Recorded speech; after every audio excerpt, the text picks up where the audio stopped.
coverage of Friday Night Fights with myself, Morgan. We have Barton and Eason joining me.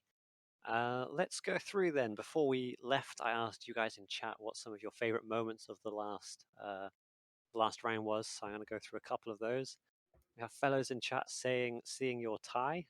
Well, you know, it's something He's I'm wearing going a to keep different going. one this time. Yeah, Not I as did have some striking. complaints about my very badly tied tie beforehand, so I did an Eldridge knot on this black tie that I have. I don't know how well it's shown up in the chat here. Did you Google that? I did, and embarrassingly, I don't actually know how to tie a tie, so I asked my fiance to do it for me. Yeah, my school that I went to didn't do ties, so I never needed to learn and never really have. So there we are. That's the stories behind my tie. So the next one, then we have the moment when Neil railed that BMP. Yeah, that was impressive to see. Got this lovely angle just underneath Very it. good. It disabled it. Very impressive. Looked like it landed short there, got worried. Yeah, it was very nice. Any other ones in the chat? No, nothing that I can see. But yeah, it was a good round. Before we move forwards, then, Barton, I want you to summarize what we've seen in the past round. The past round, all right Past then. round, just the past round for now. Yeah. Okay, so what we saw was a very cautious approach by arguably both sides at the very beginning. Oxford were quite cautious with the way they did it, but they made the correct decision of concerting defense on one point and having layering defense. Blue 4 also was quite cautious the way they deployed their units, and they took it from south to north, attacking terminals as their lines advanced. Later on, we saw as soon as small engagements started popping up, Op4 were coming out of their positions and taking a risk to try to eliminate those small pockets of Blue 4, which worked. It paid off, and at the end, it was down to the wire, and the complete numbers advantage was gone. So they took 2 terminals pretty much quite easily. On the second terminal, they got bogged down a little bit, Blue 4. But when it comes to the third terminal, it was classic PvP, not knowing what's going on, panicking left and right, and everyone turning into blood fountains. Realistically, that was a great round. The risks Op4 took paid off, and Blue 4 still had a decent plan. They got it down to the wire pretty much. So it was just if they got lucky here and there. All in all, it was a very good round and good PvP from both sides. No, very well put. And then, Eason, I would like you to give an overview of the first round that we watched this evening. What happened there? On the first round, it was very much a little bit different. It was very fast paced. Contact was very quick compared to the last round we just watched.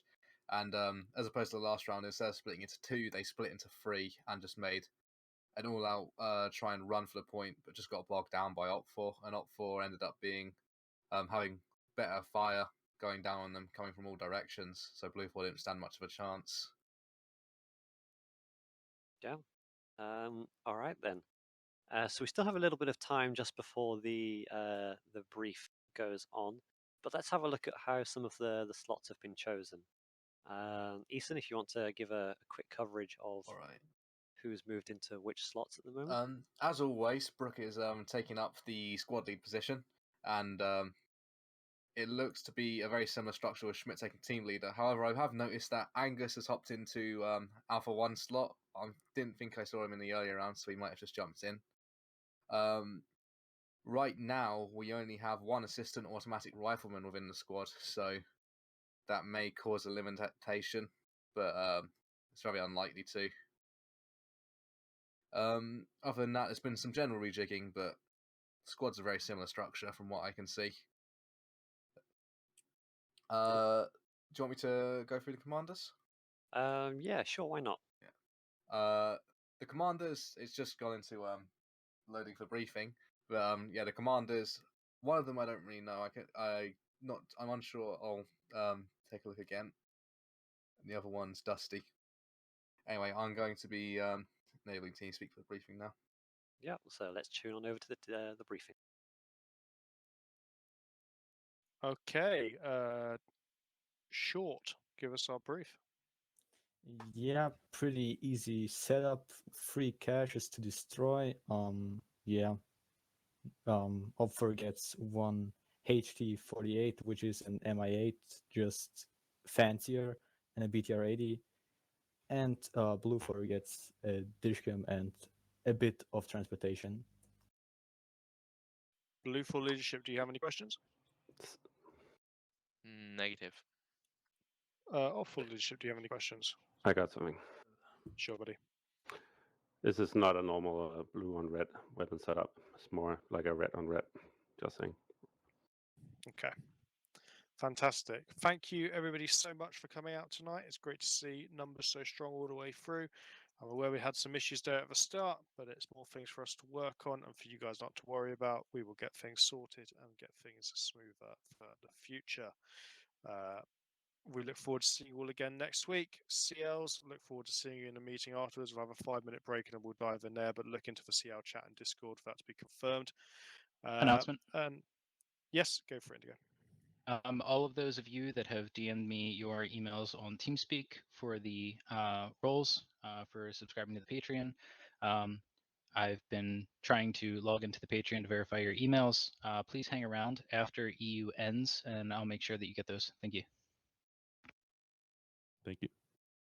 Awesome, that's fantastic. Then, ladies and gentlemen, without further ado, let us go in and begin FNF EU Round 3. That was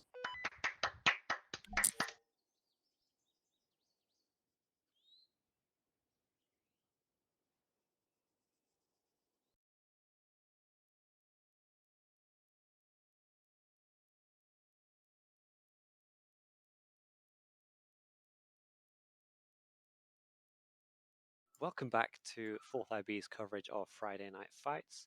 We've just had the briefing here. Eason, did you want to break it down for us? Yeah, so the briefing was pretty simple. I didn't actually get the game mode, but it looks... We'll have a look at the objectives and just quickly get that. I was focused mainly on the fact there's a minefield. It is caches, so they're going to be blowing those up. They did say that it is a red on red, this one. So Blue 4 is actually using very red 4 equipment. So everything's 7.62 by the looks, all AKMs. And they're going to be defending these caches. One thing I did notice is that right here, there is in fact a minefield. I'm not sure if it's marked on the map for red 4, but yeah, this area is going to be impassable for them. Okay. I'll go take a look at red 4. Yeah, if you want to take a look over then at Red 4 and see what equipment they have for an assault. I believe some of it was mentioned in the briefing with the equipment they have. But looking at the way they're armed, obviously the uniforms are very different, so we don't have to worry about any uniform clashes. Saying that, I don't think they could be mistaken. I believe if with only the top half. I think the main idea here is going to be their one team is green trousers, one team is camo trousers. Yeah. But yeah, very similar equipment. Hopefully then that will be enough of a distinction there for the members involved, or they just have to keep their communications very, very tight. So looking at the equipment that they have then, Barton, if you're planning there for in terms of the OP4, what do you think that your attacks would try and be with what you have here? Let's have a look. So I see the equipment. They've got a range of different vehicles. They've got a helicopter and a BTR. Same as usual. Get that helicopter doing reconnaissance. You need reconnaissance to do an attack. Quite simple. There's no point wandering up and saying, knock, knock, is anyone home? Can I have some tea? Do you mind if I blow up your objective? It doesn't really work that way. So realistically, you need that information. You can either do that by ground or by air. This time you've got the capability of doing it by air, so they should do so. If we look at the terrain on the map and see what's going on from what they can just see on their maps, because they know they've got the numbers advantage, but all they can see is the map. So let's go have a look. It looks like a I think it is Chinaris. It's a weird form of Chinaris. So it's a very hilly and foresty map. But it looks to me like the objectives are mostly situated on top of a hill. So exactly. If you just look at the objective areas, so they know the rough objective areas. You've got one that's a castle, one that's a large town, and one that's to the north, and they have It to seems take to all be three. a hamlet, or no, it's a military base. What I do is get that BTR and harassment, get the helicopters faking deployments of troops elsewhere. Just try to make the defense react to what you're doing by doing that, and then have concerted efforts on one objective at a time. Rinse and repeat. Also, one thing that would be smart is because if they concentrate all their forces, they can have a reserve element that can deal with any flanking maneuver. So that is really important, and that's what you really do in Milsim. You have a reserve. You put 2 sections up in the deliberate attack. You have a reserve element that will deal and be deployed depending on any flanking maneuver, and that's what needs to be done. Bog standard and simple. Very nice. Very well put there in terms of the attack. So Eason, then, if you're setting up the defenses, what's your plan here? Do you try and go for a more sacking off 1 or 2 of the objectives like we've seen in the previous 2 rounds? Or do you maybe think that all of these objectives are in a good enough position for you to defend? Personally, I think this town position isn't necessarily very good. I wouldn't defend it directly, but would defend it from the other 2 objectives. So, as Blue 4 commander here, I'd probably send a fair amount of guys up to this castle, just because, not just because it's a castle, it is made for defense, but also because it does have Overwatch on that position there, and then have another substantial force hidden in this tree line up here. Looking at the main avenues of approach for Red 4, in terms of their vehicles, it's going to be these 3 roads, and then the fields next to them. So as long as you get guys in that tree line, in this tree line up here, where the castle is, and on this tree line over on the right side of this road, they should be able to hold all 3 positions without actually having to have too many guys stacked up on them. Of course, you do always want a couple guys on the position just to stop the plays, because it is caches, so they are going to get blown up if you don't have someone next to it just in case. Yeah, that sounds like a solid plan then. Having a look then at the rest of the map, where do we think the probable attack angles of Op4 are going to be, given that they have that 1 helicopter that may or may not be used for transport, so we've seen the last round. And then they also have the BTR and a couple of just Gaz-looking trucks, I believe. Where do we think that they're going to go for, Eason? Those main avenues of approach I talked about before, so the 3 roads really, there's 3 roads, one of which in the middle that splits into 2. I feel like those are going to be the main areas they're going to send their vehicles, just because it is Chinaris, so you have to really stick to the roads, because this terrain is not very maneuverable in terms of vehicles, just because of the amount of hills and trees. I'm not sure whether they can actually be knocked over on this version of the map. Other than that, I can see a lot of infantry combat coming into this, because it's not a huge map. I mean, they're only barely out of sight from each other compared to the last map, which was huge in comparison. Yeah, I think that's a good point to raise there. So over to Barton then. We know that you love using your helicopters there for recon. Given the fact that the map is so small, I think then that more plays into the favour of recon being used, considering that any troop deployment, given how small the AO is, it's unlikely to go without being spotted, surely, right? Yeah, I'd use the map to your advantage realistically. You see on that side, you just come from south to north. Look, you got your whole left flank secure because it's the edge of the map. It's so close to the edge of the map, you can just come up as like 2 up formation and 1 reserve, like a T. What you do in woodland there, you form a T formation, have 2 up like that, get them sorted, and then you can hit any position coming up. And I really do think they need to be rushing down that castle. You can't bother with that. You see that central point? That's a death trap if they don't take the castle. So realistically, that's what they should be doing. They should make a concerted effort on the castle, take the castle, reorg, figure out what they can do for the next objectives. But if I was Blue 4, I'd be like, that castle is golden. If I set up perimeter defenses and make going through the woodlands as hard as it could be, with like layered defense, defense in depth. You can give Op4 a really bloody nose from trying to take that castle. Look at them; they're already setting up. They know it's a death trap, but if they consolidate the whole defense around that, you can make it really horrible, really hard, and that'll defend your other objectives as well, because you can just put 2 or 3 guys hiding around the central objective inside housing, which will just kill anyone that comes through a door now and then, and that can really whittle away the Op4 numbers. Back to you. Yeah, I agree there with that castle is going to be probably the most contested point that we'll see, especially early on in the round, depending on how easily and quickly it goes down, if at all.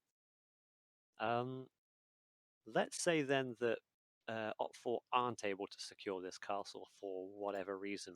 What do we think that their plan should be then? Should they move around to try and attack this more northern point and then work their way south across there, and then try and thin out the numbers and go for sort of a multiple fronted attack onto the castle? Or should they try doing something else entirely if they are unable to get the castle?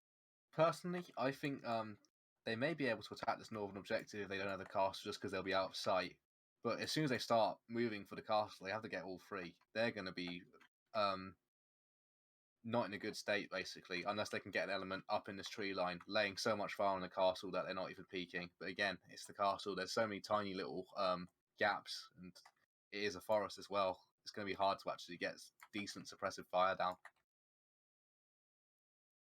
Yeah, I do think that it's going to be difficult then for Op4 to get much done without taking the castle. So, as Barton then, only from the point of view of Op4, how do they go about assaulting the castle?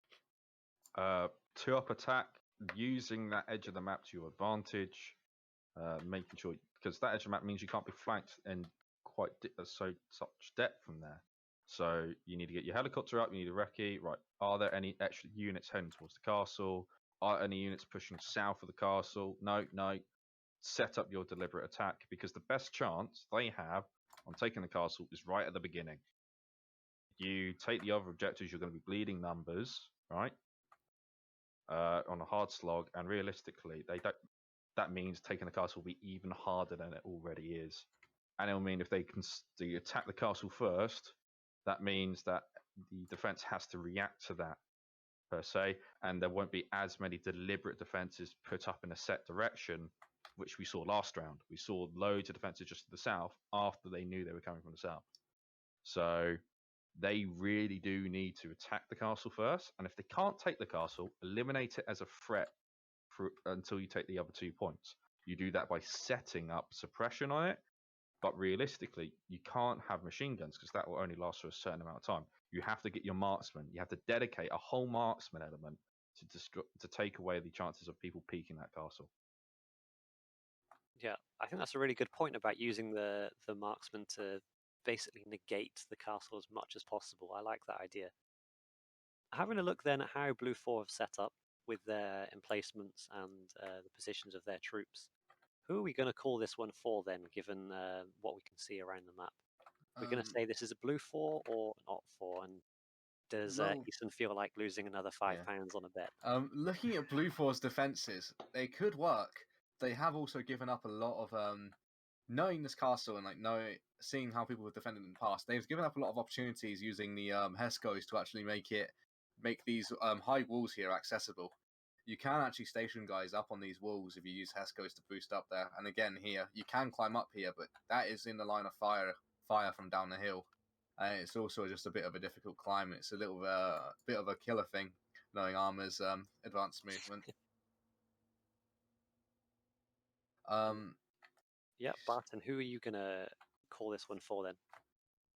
I'm just going to have to say Blue 4. Blue 4 has got such a nice position on the castle, but if they don't realise it, then they're doomed.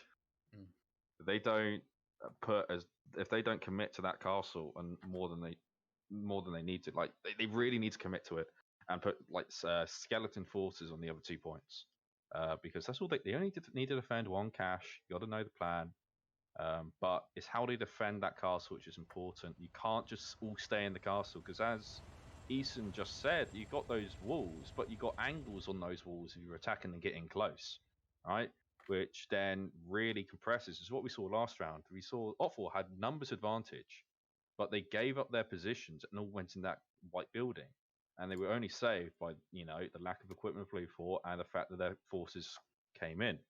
But it could have easily gone the other way. It could have easily gone Blue 4 get lucky and they win. So you can't give up the positions. You've got to have layer upon layer of positions in order to make an effective defense. So, Eason, what do you think? How do you think Op4 is going to deal with a heavily defended castle? I know you're talking about suppression, but what would you do? They're probably going to be going the way that you said. It looks like they're only sending the BTR on one other vehicle in this direction. They may be sending all of their forces around this southern road with the hopes of actually getting into that the position on the edge of the map that you mentioned. There is a very clear point here. I'm not sure if it's clear to the commanders on the map, but if I had the knowledge I do at the moment and I was the commander, I'd probably leave my vehicle somewhere down here and then just advance through this tree line. You get so much cover from the castle just by being in the trees. You'd be very hard to see. There's not really many ways they can go about it. They just have to get into that castle and hope for a miracle, really. Get grenades in there or find another way to break through. Unless they can divert attention away from it. Yeah, of course. And then with less than a minute left then, let's get the people in the chat involved. Who do the chat think are going to win this one? Is it going to be the Blue 4? Is it going to be the Op 4? And if you can give a reason why, even better. But just started off now. So we can see how Op 4's attack does go down. If we just follow along very quickly, or briefly, as we're seeing who is going exactly where. So you're right, be quite a heavier focus going on down this left side. The helicopter as well. Do we see if anybody's within this helicopter, or is it just a singular recce? I'll have to get close. It does look like it's a solo crew. I'll check which element H is.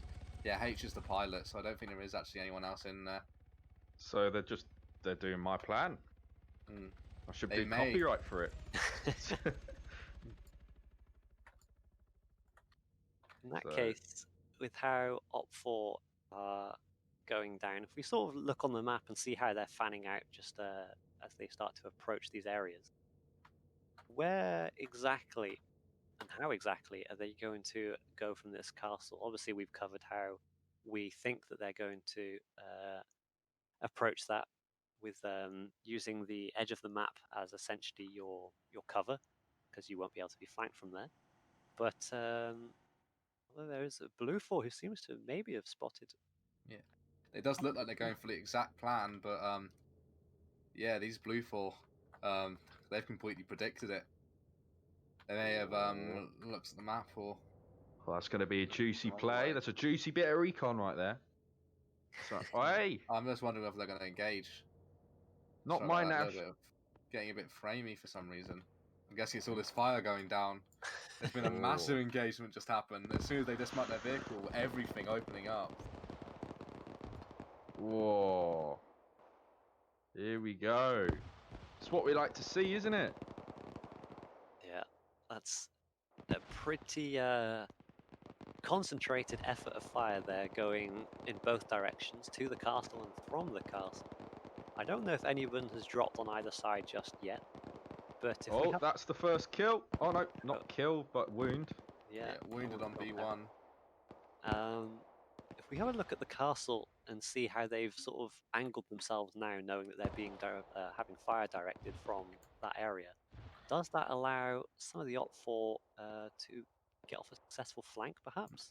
It looks like A1 is actually looking in the right direction, but keep in mind, this small recce team over here, they've seen it and they know what's going on. And that is Platoon HQ, so it has definitely been passed to 1 platoon. And these are 1 platoon elements up here. It's Alpha, so there's going to be a very quick message being relayed to look this way, they're coming. Because this is definitely the proper force. It's an en masse charge, basically, straight for that castle, because they know they're not going anywhere without that. That's exactly right. I think predicted quite well. Just, they know what's up. They know that they got to take the region's profit, which is the tourism on that castle. You've got to take it. Cornwall for life and all this other stuff, right? So you've got to take that castle. You've got to have it, and that will help you throughout the deployment. No, not the throughout the mission, the match. Realistically, that chopper's taken up fire, and it should be doing reconnaissance on the rest of the area. Yeah, it looks like it sustained a significant amount of fire in its direction. I don't know if it was damaged and it may have had to go down, but it's definitely getting more involved than would be ideal for a supposed reconnaissance. Launching flares here, Blue 4 by the looks, just to break up Lot 4 even more, confuse them a little. Oh my goodness. For some reason, Foxtrot's decided to move straight through the open. This is the machine gun team laying down lots of fire, I think. I believe Foxtrot is a machine gun team. They're just going to be throwing rocks at this stage. Maybe a stick or two and get some dogs chasing after them. What's going on here? This may be a big diversion. It does look that way. But again, they're being chased. They don't know it, but Platoon 1 HQ is right up their arse. Yeah. This looks like it could be a big problem then for Op 4.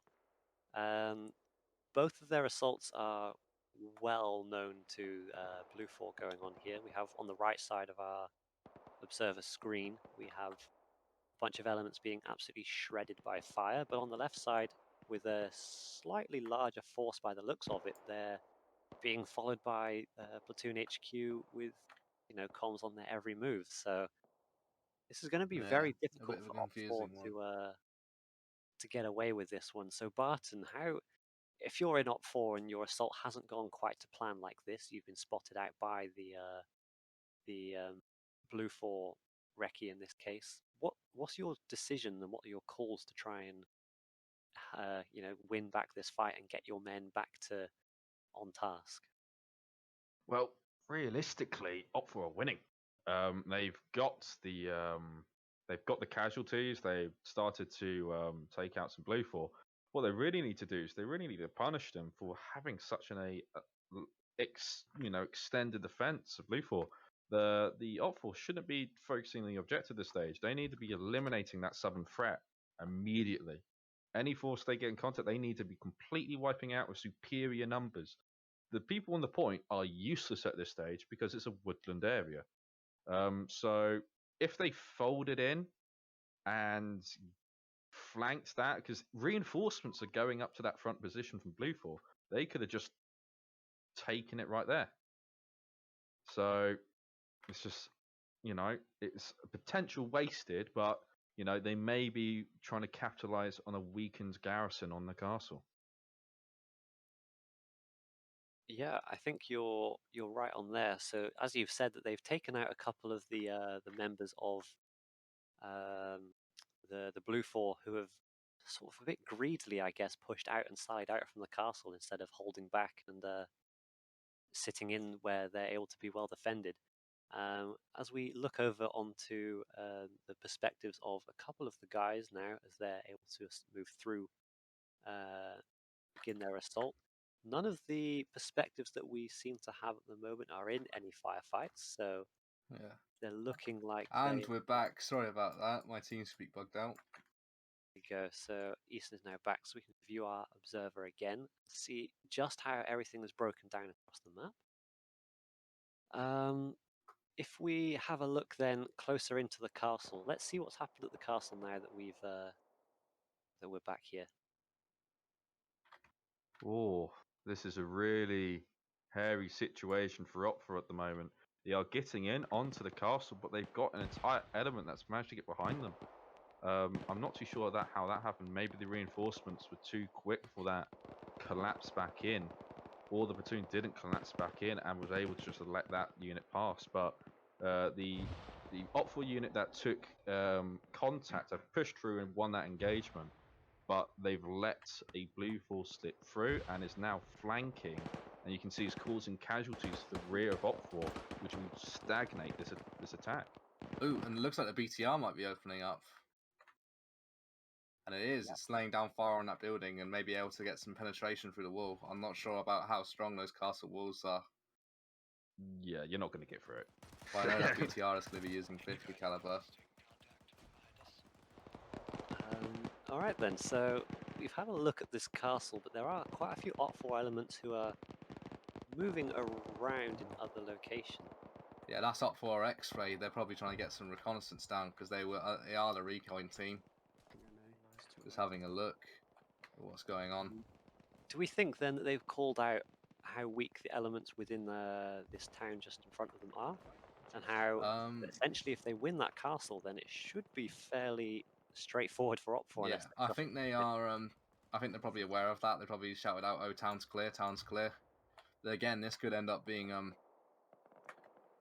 bit of an odd one because we don't know how many losses OPFOR's going to take. They could all be ending up fighting on that last point and losing it. But it does look like at this moment OPFOR is winning heavily.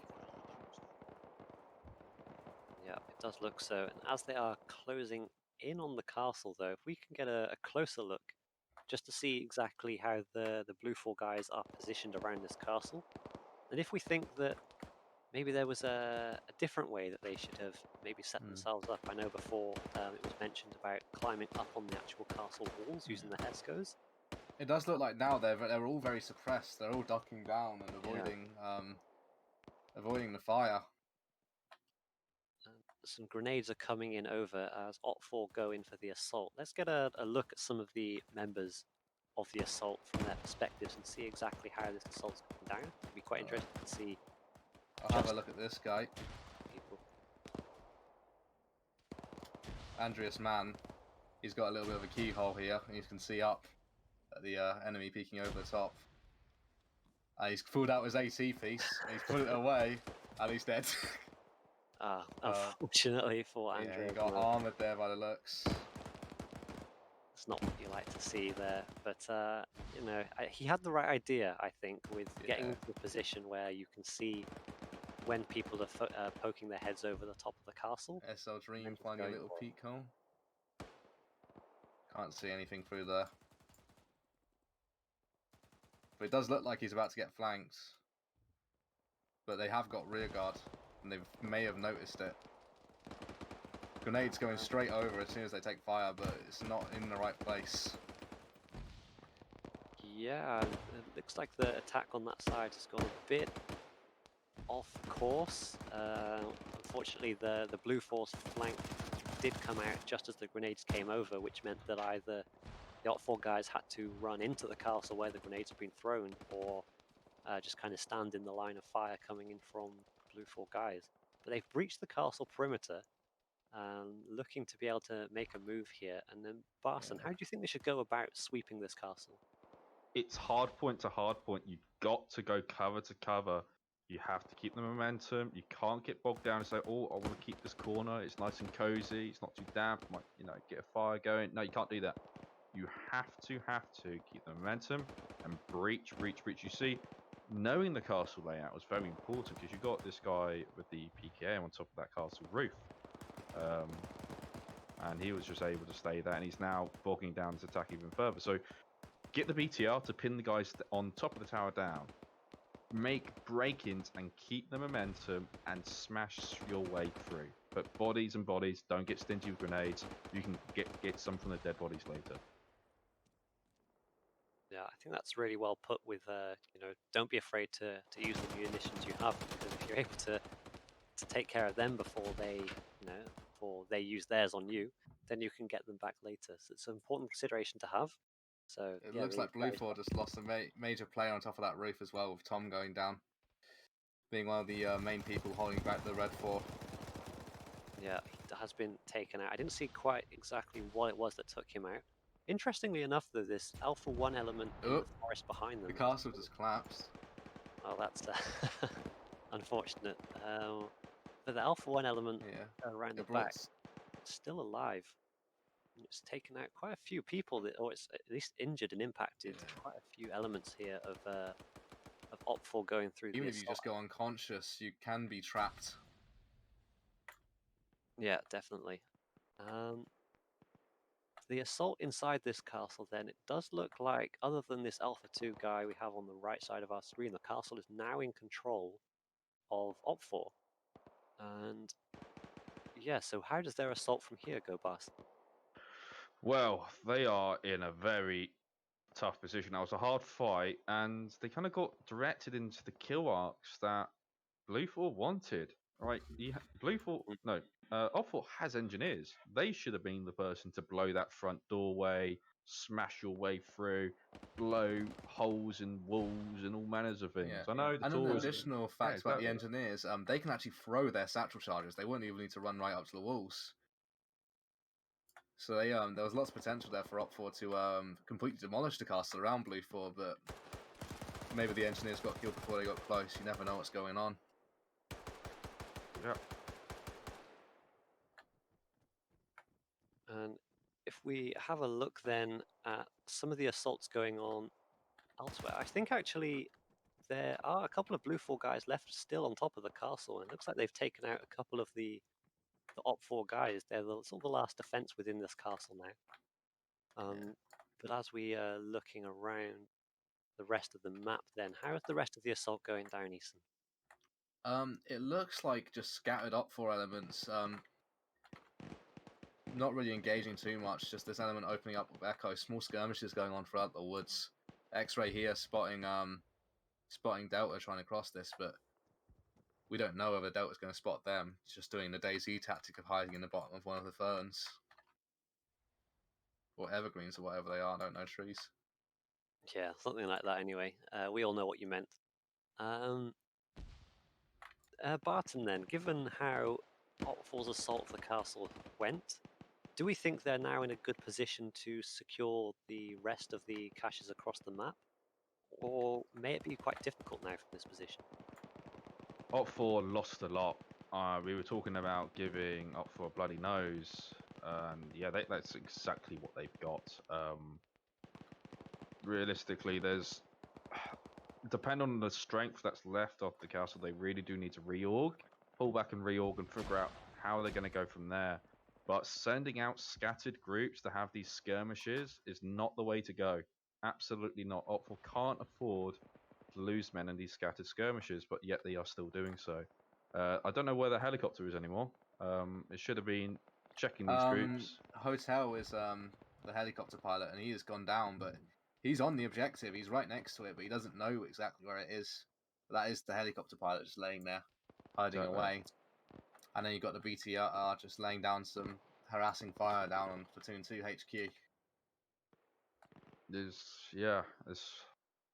Op4 is losing its strength completely.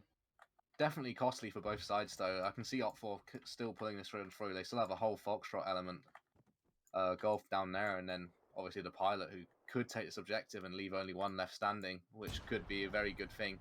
Because think about it, if this pilot takes that objective and then Foxtrot just run down, that'd be game over. Yeah, it could be. There we go, looking onto the streams now. The castle has been completely destroyed, and Op4 now just kind of moving through, just sweeping things away as a guy does just come up out of unconsciousness to go down.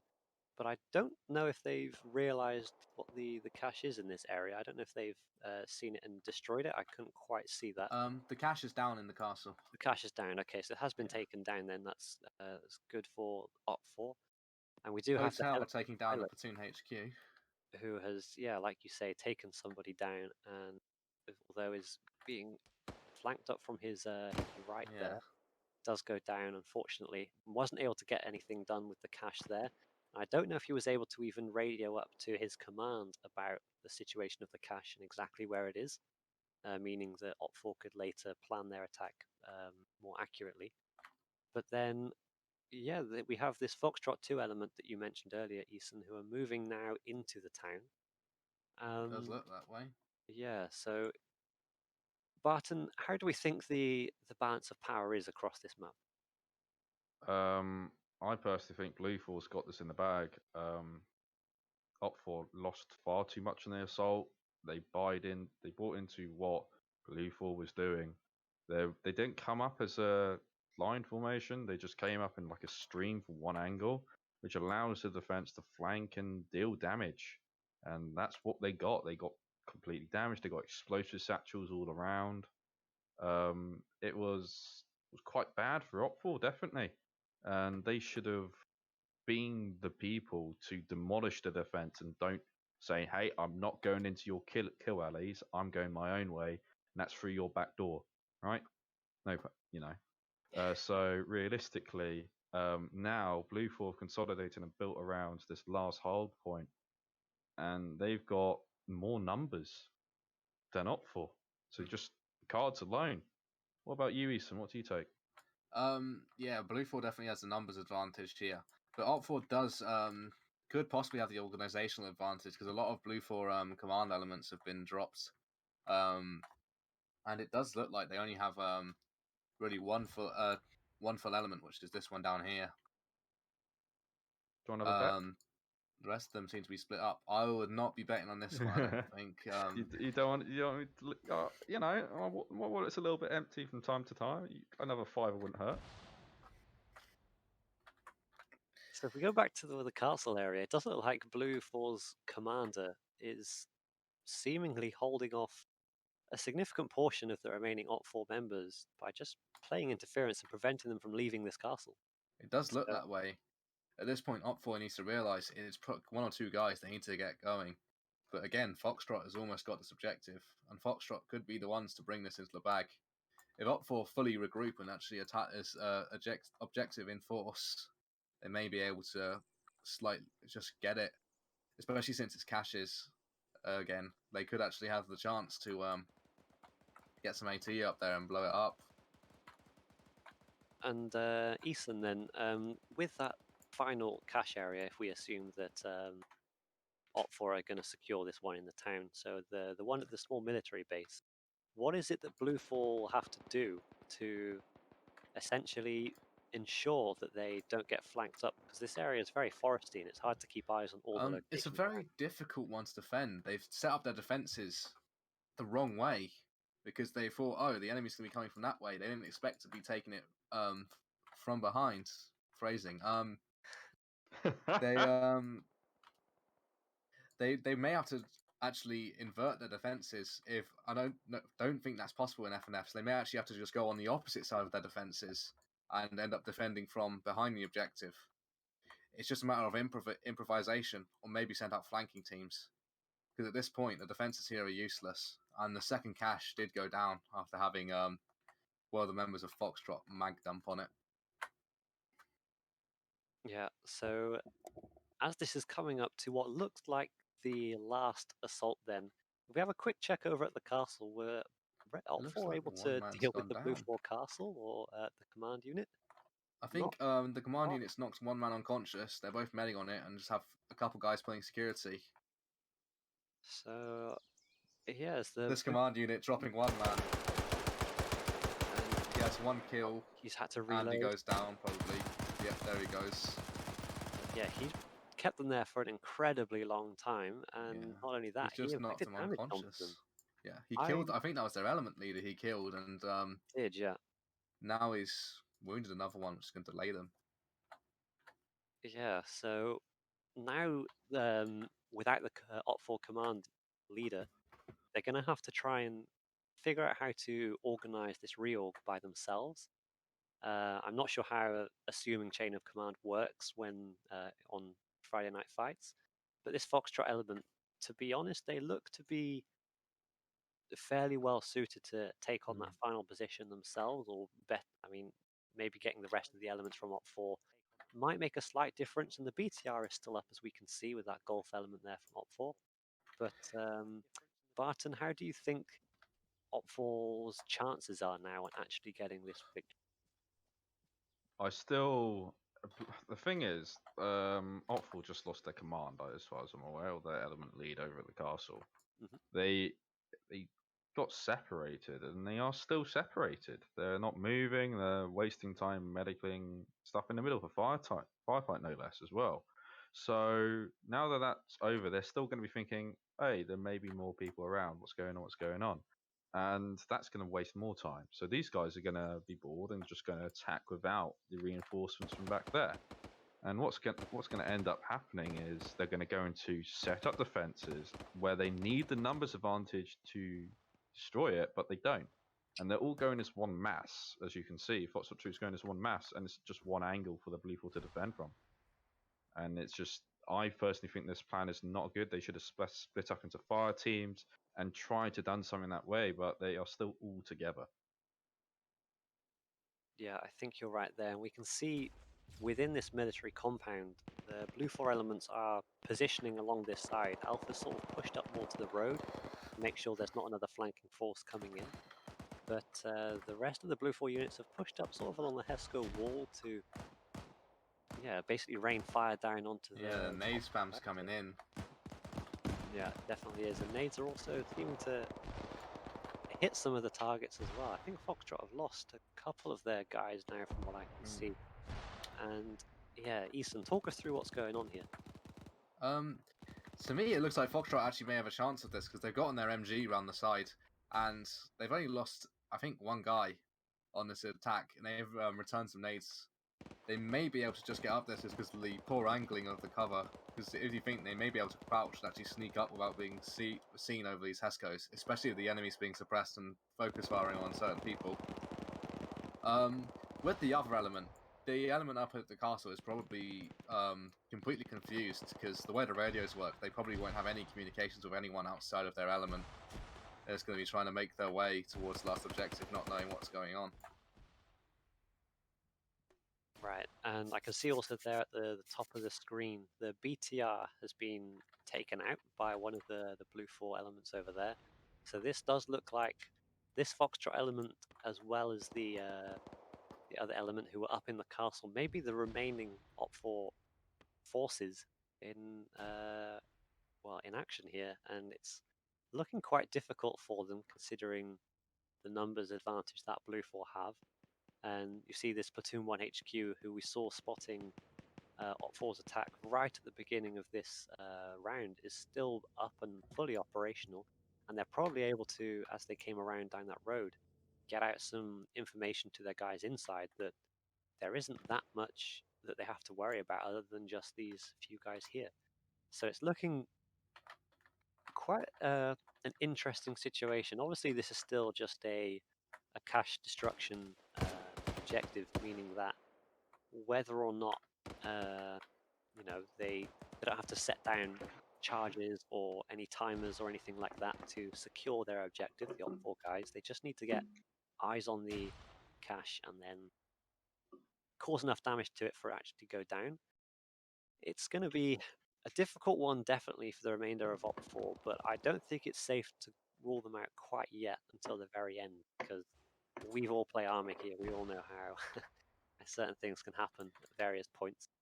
But it's looking quite difficult for Op4 to get much done, and they're spotted here on this. What is this? The south of this Hesco war here. Bunch of grenades going into the compound here.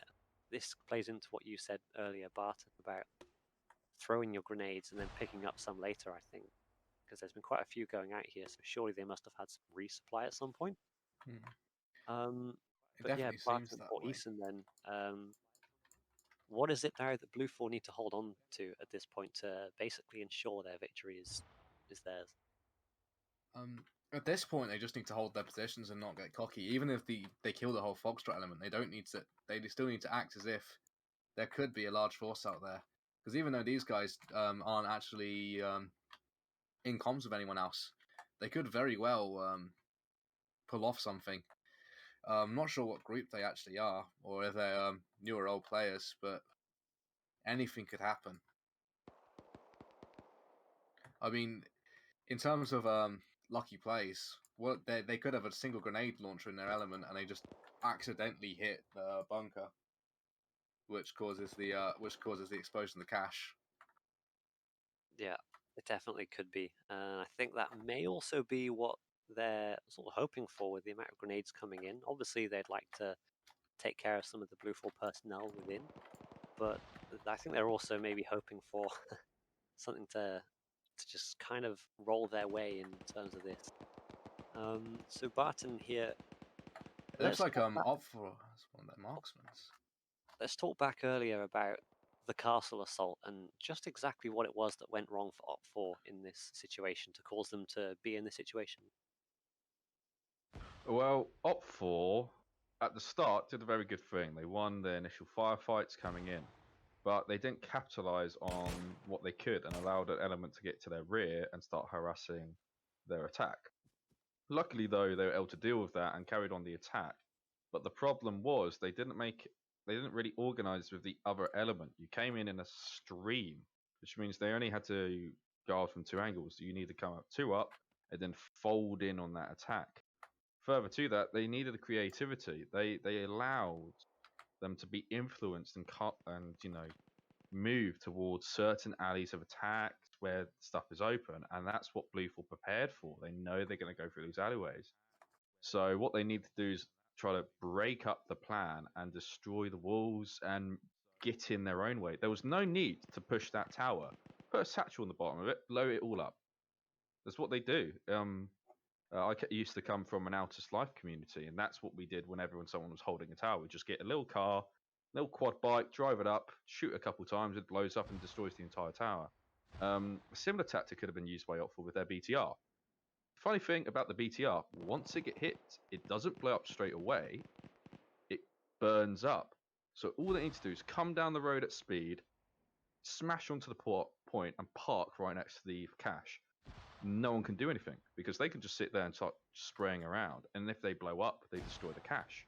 So he can just completely dominate the ground, and they did think about that creativity and knowing the capabilities of their vehicles and weapon systems could have just helped Top 4 so much. Yeah, I think you've put that really well in terms of what they should have been thinking about on the assault. And as we're coming to the end of it here, the remnants of this Foxtrot unit, or maybe it was it looks like it's still the Foxtrot unit. Yeah, it's Foxtrot.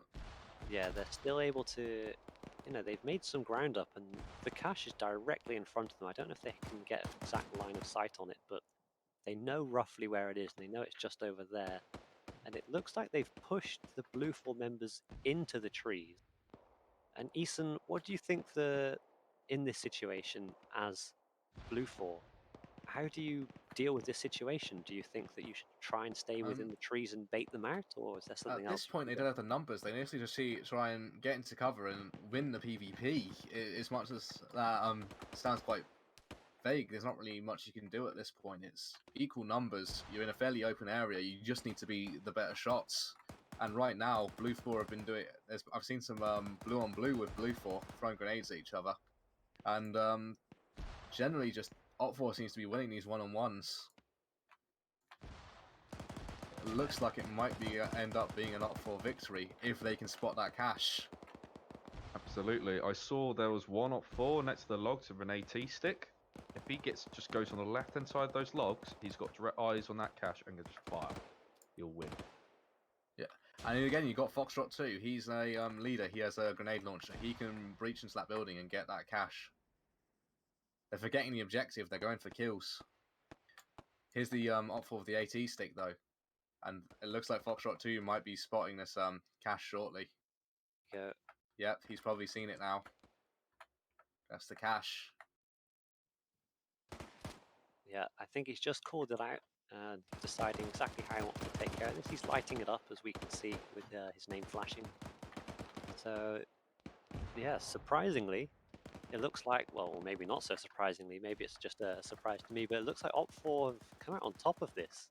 I don't know. And the man with the AT stick is mag dumping on the cache instead of just shooting at the AT. You see, knowing your capabilities, your weapon system, very much needed. Yeah. Exactly.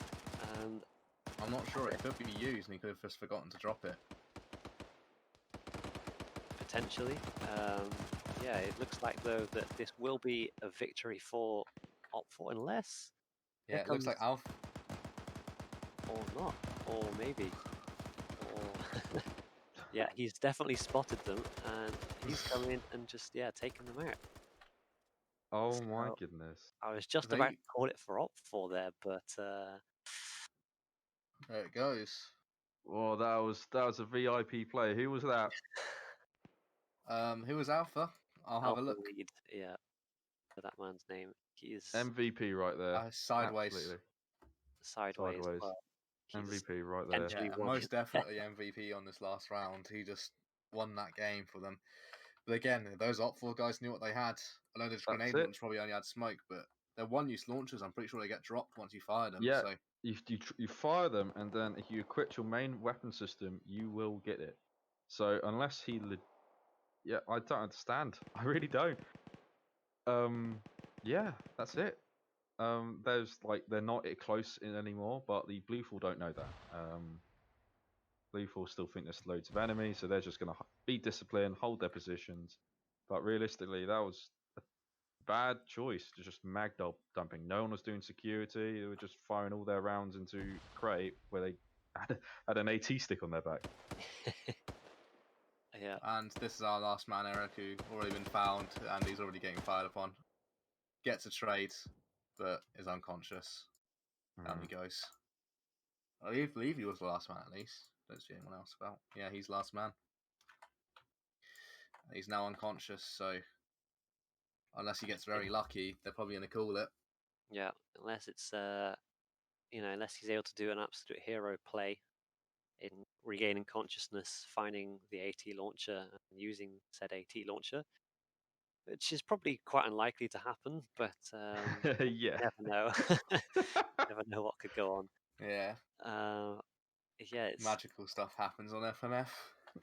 it's looking tough, and considering Blue 4 almost did lose this, then they were very, very close. Barton, what do you think Blue 4 should have done to basically ensure that the Op4 guys weren't able to access that cache? He's up. He's up. Oh, I'll get back to that in a moment, Morgan. It's too pressing. He's bandaging. Oh no. Here we go. Let's come back in 20 minutes. Maybe you'll be done with Ace Medical. Yeah, the 50-minute timer has started. I'm not sure if he's maybe radioing out at this point, hoping that someone else is still alive.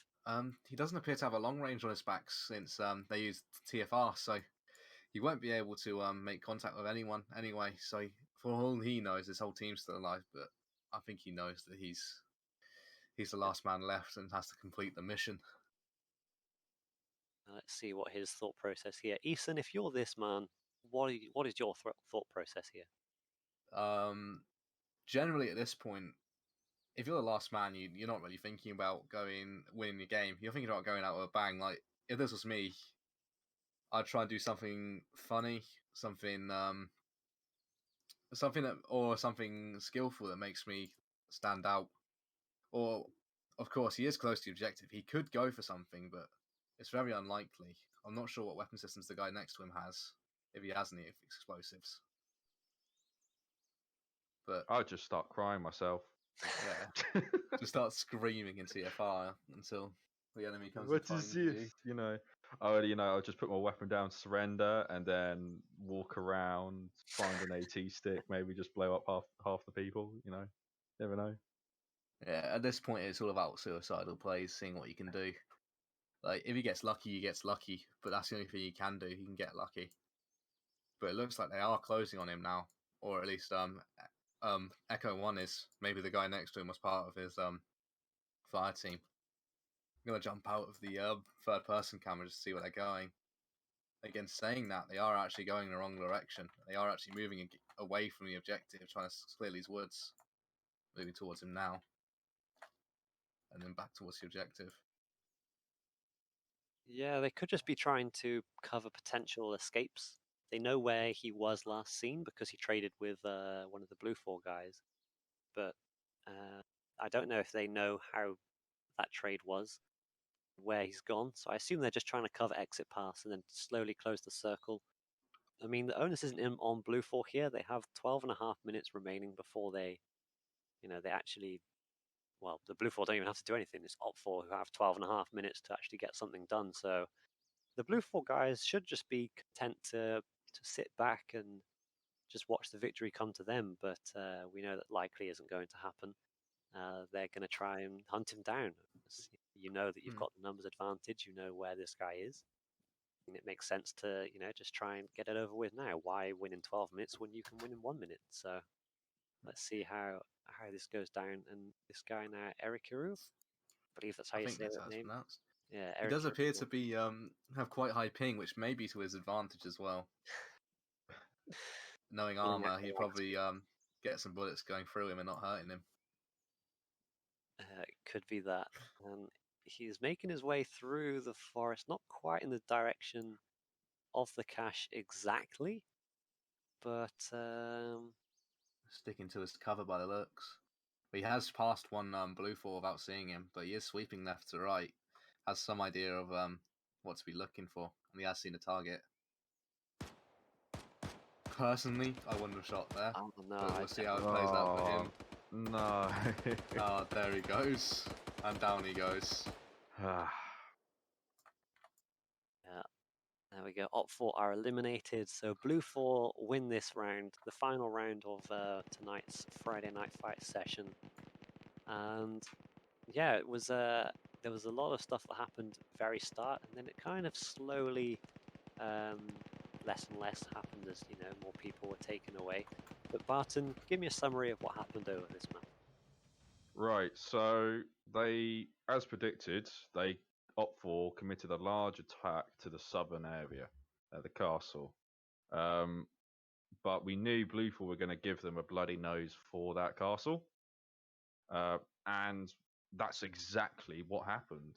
They set up traps, they set up all things, and they set up forward elements to get into contact to try to find the enemy and make contact. Blue 4 did exactly what you're supposed to do, and they really weakened Op 4's position. So much so that pretty much the entire castle was gone by the end of it, which is quite entertaining. But after that, Op 4 managed to take the second cache quite well because it was undefended. But when it came to the third cache, they kind of trickled in. They were nearly there. It was so close to an Op 4 victory because Blue 4's defense kind of collapsed and they didn't, adapt to the sudden thrust from one area. And with the lack of in-depth positions, that meant that they were able to just break in. And there was to a point where two people were shooting the actual cache, one with an AT stick on their back. So realistically, it could have gone to Op 4. So well, and you did call it for Op 4, but I'm going to go to Eason here because what happened at the end, Eason? It just seems like they didn't know their equipment, they didn't know what they had, they didn't know their capabilities, because that's what it comes down to. In ArmA, there are some main things that you need to know: is tactics, knowing what you have, and knowing how to use it. And they had the tactics down, and it seemed to me like they had that, they got in, and they could have done it. But it might have been they were too afraid to use the weapon because it'd give them away. It could have been a whole multitude of things. Like they could have just been panicking, and when you never know what goes on when actually people panic, because as much as it's not as much panic as you would get in like real life combat. In these one life events, people are actually afraid of death. There is that element that people don't want to die, so people will be afraid to walk up to these caches and blow themselves up for the sake of the game, because they may not know. Because I know personally, when I'm on the ground, I don't know if the caches are down. I'm completely focusing on what I'm doing. I don't see the pop-ups. So we don't know what was going through their heads at the time, but from the outside, yeah, it was definitely a poor play made by them. Yeah, unfortunately for the members of Op 4 there, who were so close to securing the victory for themselves, didn't quite go as planned, and Blue 4 come away with the victory. So that covers the third round, the round we were just watching. But let's cast our minds back to the first round of the night. And Eason, I want you to give me a breakdown of what happened in the first round. All right, so on the first round, again, Blue 4 split up. They were on attack, so they split up and took 3 different lanes. Meanwhile, Op 4, they got their guys quite far out up on hills and spread out for quite a bit. Blue 4 managed to take one of the objectives completely dominate it without losing too many people. But then Op 4, from up on the hills, was just able to lay down fire on them, and in the end ended up actually acting as sort of a blocker, slowing them down. Our 4IB guys, the command element of the 4IB squad, actually slowing them down enough to the point where Blue 4 ended up being defeated in detail because only one group was attacking the last Op 4 objective at once on that first round. It was a very Pyrrhic victory, but definitely a victory for Op 4. Yeah, definitely. And then moving on to the second round then of the night. Barton, what happened there? The second night, we saw more instead of the first round, which was quite a wide area of attack. They more made a concentrated effort on certain points, but they got bogged down with just the layered defense that the defenders made, that Op4 made, and Op4 did a high risk strategy of having a very aggressive defense, and that really paid off. They were able to defeat small groups and dwindle the numbers to a point where, when it comes down to the wire, they were literally inside the same terminal building as some of the Op4, and it was literally just trades like that. But Op4 definitely got pulled out, definitely got too aggressive in my opinion, but it still paid off.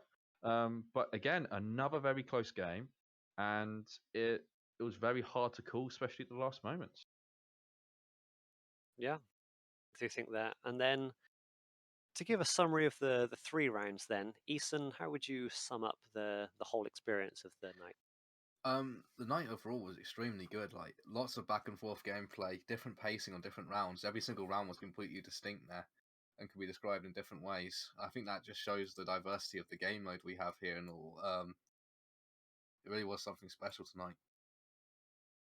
Yeah, I definitely enjoyed covering these games today, and I hope that you guys did. And I hope you guys in the chat enjoyed watching us cover these games as much as we did covering them ourselves.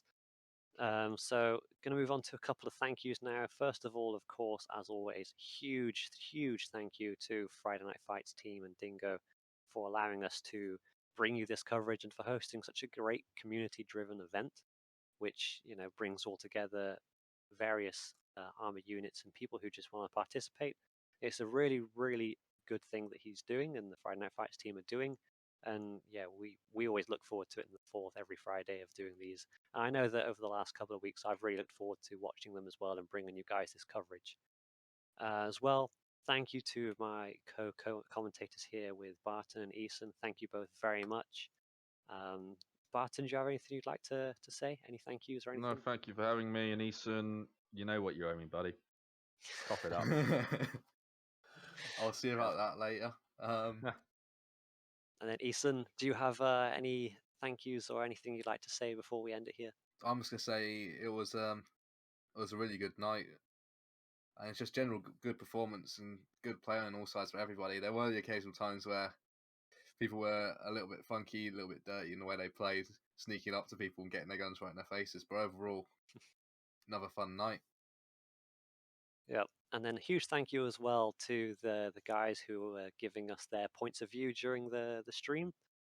You probably saw that we had multiple points of view on this one, and yeah, big thank you to everybody for getting those set up and involved. They were really good, and I think they added quite a lot to the stream. Thank you again, huge thank you to Mr. EQ. Goes without saying, all this production here, the high quality stuff that you're seeing is done by one man by himself, and he does it excellently. And puts up with us trying to make it all go wrong as much as possible. So huge thank you there. Thank you guys in the chat for being here. And I've done enough thank yous now, so I'm going to end it here. One last thank you to everyone, and good night, and hopefully we'll see you next week. Bye for now. See ya.